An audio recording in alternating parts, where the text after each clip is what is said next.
Hello everyone.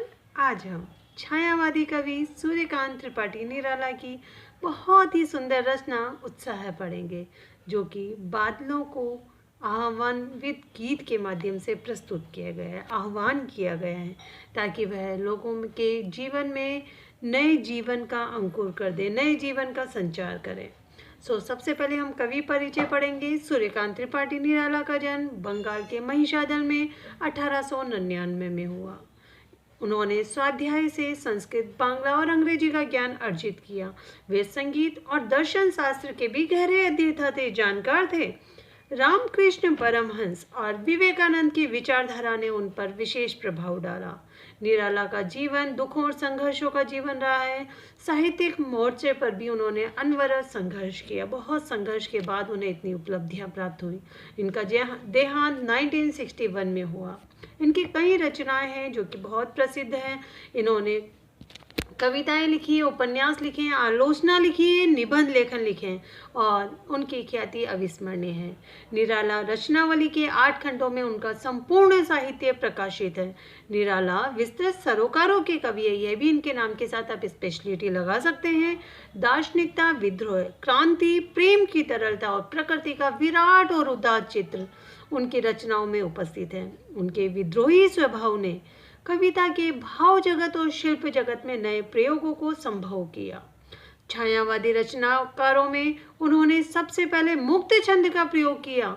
शोषित, उपेक्षित, पीड़ित, प्रताड़ित जन के प्रति उनकी कविता में जहां गहरी सहानुभूति का भाव मिलता है, वहीं शोषक वर्ग और सत्ता के प्रति प्रचंड प्रतिकार का भाव भी मिलता है। तो अब हम समरी देखते हैं इस कविता की। उत्साह एक आह्वान गीत है जो बादल को संबोधित करके लिखा गया है। साथ ही साथ बादलों को कई रूपों में प्रस्तुत किया है। बादल निराला जी का प्रिय विषय रहा है। कविता में बादल एक तरफ पीड़ित प्यासे जन की आकांक्षा को पूरा करने वाला है, तो दूसरी तरफ बादल नई कल्पना, नए अंकुर के लिए विध्वंस, विपल और क्रांति की चेतना को संभव करने वाला भी है। कवि जीवन को व्यापक और समग्र दृष्टि से देखता है। कविता में ललित कल्पना और क्रांति चेतना दोनों ही, तो ध्यान रखेंगे, सुंदर कल्पना भी है और क्रांति की चेतना भी है। सामाजिक क्रांति या बदलाव में साहित्य की भूमिका महत्वपूर्ण होती है। कहा जाता है जहां न पहुंचे रवि वहां पहुंचे कवि। तो देखते हैं छायावादी कवि सूर्यकांत त्रिपाठी निराला की सोच कहां तक पहुंच जाती है। सामाजिक क्रांति या बदलाव में साहित्य की भूमिका महत्वपूर्ण होती है। निराला इसे नवजीवन और नूतन कविता के संदर्भों में देखते हैं। तो आज की वीडियो में सिर्फ उत्साह कविता पढ़ेंगे, अट नहीं रही कविता हम दूसरे वीडियो में पढ़ेंगे। तो देखेंगे बादलों को आह्वान्वित करते हुए छायावादी कवि सूर्यकांत त्रिपाठी निराला कह रहे हैं, बादल गरजो, हे बादलों गरजो, घेर घेर घोर गगन, पूरे गगन को, आसमान को घेर लो। घेर घेर घोर गगन, घ घ वर्ण से यहाँ पर अनुप्रास अलंकार है और घेर घेर शब्द का प्रयोग एक ही शब्द 2 बार आया है, प्रत्येक बार अर्थ सेम है, तो यहाँ पुनरुक्ति प्रकाश अलंकार है। धारा धरो, ललित ललित, सुंदर सुंदर, काले घुंघराली आकृति वाले, जिस प्रकार हमारे बाल होते हैं, बाल कल्पना कैसे पाले।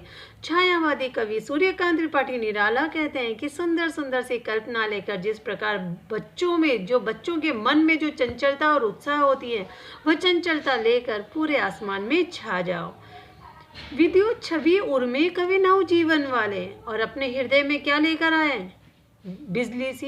बिजली की चमक लेकर आए, बिजली की तरह इतना तीक्ष्ण प्रहार लेकर आए। कवि नवजीवन वाले, लोगों को प्रकाशित कर दो और लोगों के मन को शीतल कर दो। वज्र छिपा नूतन कविता फिर भर दो। अपने मन में कैसी कठोरता लेकर आनी है? दृढ़ निश्चय लेकर आना है कि मुझे लोगों को शीतलता पहुंचाना है, लोगों के जीवन में नई क्रांति का सूत्रधार बनना है, नई क्रांति का अग्रदूत बनना है, लोगों के जीवन में नव जीवन जीने की आशा जगानी है। सो कवि फिर कह रहे हैं, फिर भर दो बादल गरजो। नाउ नेक्स्ट स्ट्रेंजा में कवि कह रहे हैं, विकल विकल उन्मन थे उन्मन, विश्व के निधाग के सकल जन।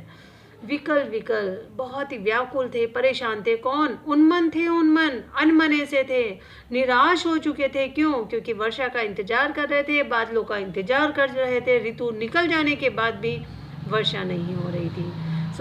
जो लोग निराश हो गए थे, कृषक वर्ग निराश हो गए थे, उन सबको जो कि विश्व का मतलब पूरे संसार से निधा गर्मी धूप की तपन से जो परेशान थे, सारे सकल का मतलब सारे लोग आए अज्ञात दिशा से। उसी समय अज्ञात दिशा से आसमान में बादल छा गए और जिनका कभी अंत नहीं हो सकता, अनंत के घन इस तरह से छा जाओ, पूरे आसमान को घेर लो, तप्त धरा और धरती को, धरा का मतलब धरती, तप्त कर दो, शीतल कर दो जल से, फिर शीतल कर दो बादल कर जो बादलों, हे क्रांति के अग्रदूत, नव जीवन का संचार करने वाले बादलों, तुम आसमान में छा जाओ और लोगों के मन को शीतल कर दो, उनके जीवन में एक नई आशा का संचार करो और तुम पूरे बादलों में आसमान में छा जाओ और बच्चों की कल्पना लेकर आओ और वज्र की कठोरता लेकर आओ। तो अब हम क्वेश्चन आंसर्स देखते हैं इस चैप्टर के।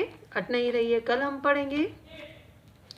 यस, कभी बादल से फुहार, रिमझिम या बरसने के स्थान पर गरजने के लिए क्यों कहता है? अब आपने देखा होगा जब फुहार आती है, रिमझिम आती है, बरस, तो ये हमें बहुत अच्छा लगता है, लेकिन हमारे मन में क्रांति का सूत्रधार नहीं बन सकता, लोगों के मन पर इतना जोर नहीं डालता जितना कि गरजना होता है। गरजने से मनुष्य के मन को कुछ करने की इच्छा जागृत होती है। ओके, उसका प्रभाव व्यक्तियों मनुष्य के जीवन पर ज़्यादा पड़ता है और गरजने पर ही तेज वर्षा होगी और तेज वर्षा से ही परिवर्तन संभव है। और यहाँ बादल तो वैसे भी क्रांति के सूचक है। कविता का शीर्षक उत्साह क्यों रखा है? उत्साह कविता बादलों को संबोधित करके लिखी गई है। पूरी कविता में लोगों को के जीवन में उत्साह भरने के लिए कहा गया, बच्चों के जैसे चंचलता और उत्साह लाने के लिए कहा गया है।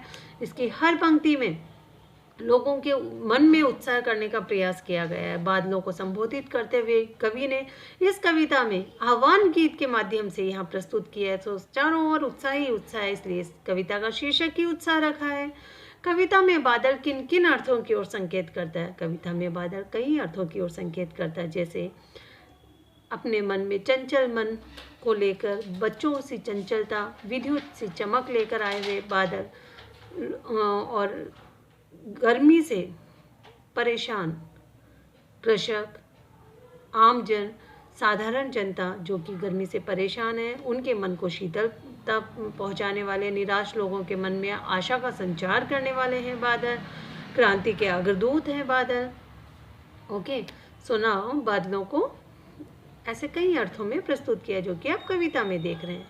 शब्दों का ऐसा प्रयोग कविता के किसी खास भाव या दृश्य में आया, वो आप खुद देख सकते हैं। जो नाच सौंदर्य क्या होता है, जो लयात्मक शब्द है उनको आप बताएंगे।